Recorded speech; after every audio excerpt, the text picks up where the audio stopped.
In today's video we're going to look at IK and how and when to use it, so stay tuned.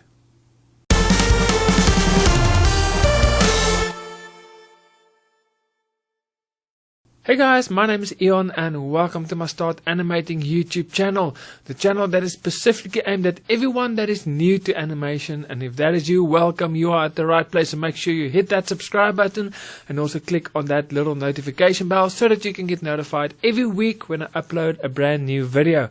Now, a while back I did a video explaining IK and FK, the differences between the two, and I just thought for the next 2 weeks I'm going to make videos on each. So today we're going to focus on IK and again what it is and when I use it, because when it comes to IK and FK there's no wrong or right way to use it.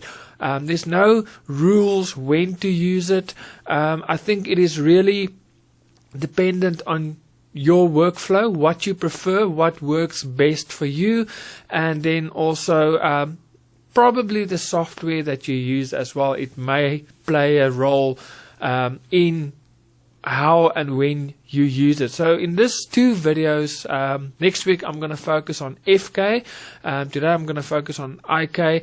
So I'm just going to share with you my workflow and when I use each of them and why. And then hopefully it will help you guys to understand the 2 better, and also to help you to use it better. So first of all, IK, what is it? Well, it stands for inverse kinetics. So it is basically, the best way to describe it is drag motion. Okay, so FK I will say is push motion, and then IK is drag motion. What do I mean about that? Well, IK is when you take a specific body part of your animation puppet and you move it, and everything after it drags it with it. Okay, so for instance, if you take your hand and you move your hand, your elbows will also move. If you push it or pull it too far, your upper body will also move. So it drags everything after that specific body part. So if I can give another example, and I will show you guys now, if I'm going to use my knee, so basically everything afterwards it will drag, but everything before it, like the feet, won't be impacted. Okay, so it will move with it, but it won't have an effect on the feet, and we'll have a look at it just now. So that is just a quick description of what IK is. So it is inverse kinetics, so it's inverse, everything backwards, so it's dragging everything behind the body part that you're moving. Now this applies to both 2D animation and 3D animation, and I'm going to show you both 2D and 3D animation, how it works. So if we go to Cartoon Animator, I've got a character here and I've got his right hand selected. Okay, so I want to show you inverse kinetics, IK. So I have the hand selected, left hand, you can see it's selected there. Now if I move the hand, you can see it has an effect on everything. Like it has an effect if I pull it, it has an effect on the lower or the front, the forearm and the upper arm. So it has an effect on everything before the hand. Okay, so let's undo. Let's say we only use the forearm. Okay, so you'll see the hand, even though the forearm moves, the upper arm, it has an effect on the upper arm moves, but the hand, the hand doesn't move. Okay, like the upper arm moves, but the hand doesn't move, so it doesn't have an effect on everything before the hand. Let's undo. So let's take the arm. Okay, now you will see it will have an effect on everything before the arm. So, but everything after the arm, the shoulder, it won't have any effect. So the forearm won't move and the hand won't move as well. So if I move, now you can see it does have an effect on the upper body. But the forearm and hand stays the same. Nothing happens. It doesn't move. So that is basically, when it comes to 2D animation, how IK works. So let's go to iClone, and we do exactly the same. So let's select the hand, and now what you will see, because now we work in a 3D space, you've got your X, Y, and Z axis and it represents these different squares. So now you can select and you can drag. Now again, you'll see it does have an effect on everything before. You can see the character actually moves. Okay, but now let's say we want the y-axis, so now it's up and down, and maybe this one.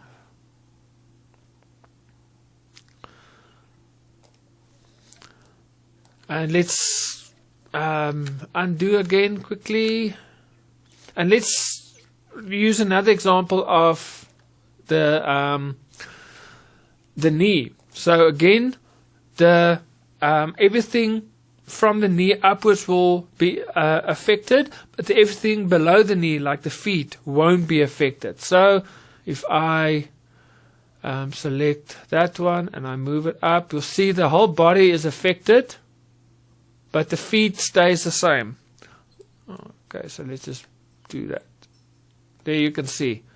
Okay, so you can see even the other leg is affected, but the feet stays exactly the same. So let's undo. Okay, so that is a quick description of how IK works. In the next video I will show you how FK works. But when do I use IK? Now, I don't use IK a lot, especially because you sometimes do get weird effects. It's sometimes, I think you've probably saw a few examples. You know, there's that jumping.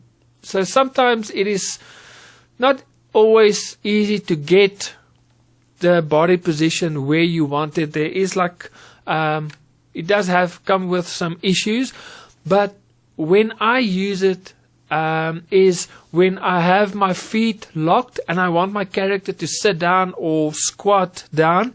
So for instance, I will now select the torso, and if I move, it is so easy now to let him sit down. Okay, so that is, look how easy that was. So that is normally when I will use IK. So especially when a character jumps and he lands and he squats, because his motion, his body motion goes down as he lands. That is a great way or a great time to actually use IK. So that is normally when I use IK, but I prefer FK, and next week we're going to cover FK. Then you'll understand the difference between the two. And so make sure you hit the subscribe button and also on that notification bell so that you can get notified next week when I release that video. And also, I am currently working on an online course. I'm actually starting to film it this week, so it will be released probably end of June, early July, and it will be about the basics of animation. So it's actually Learn Animation, the complete course for complete beginners. So if you've never animated before and you know nothing about animation, that course is for you. So make sure you hit the subscribe button to and also that notification bell so that you can know in future videos when I announce when the video is available. And if you maybe just want a head start, you want to start learning animation before that course comes out, I do have a free video training that teaches you kind of the basics. It will get you going, and in the description box below there's a link. Click this, and I will send you the link where you can take that free video training. And the great thing about that training is you'll work alongside with me, and by the end of the video you would have created your very own animation. So it's a great way to start. So if you just want to get started so long before my online course is available, that is a great option. So guys, that is it for me. Remember, next week I will cover FK. That is my preferred method of animation. And till next week, God bless and happy animating.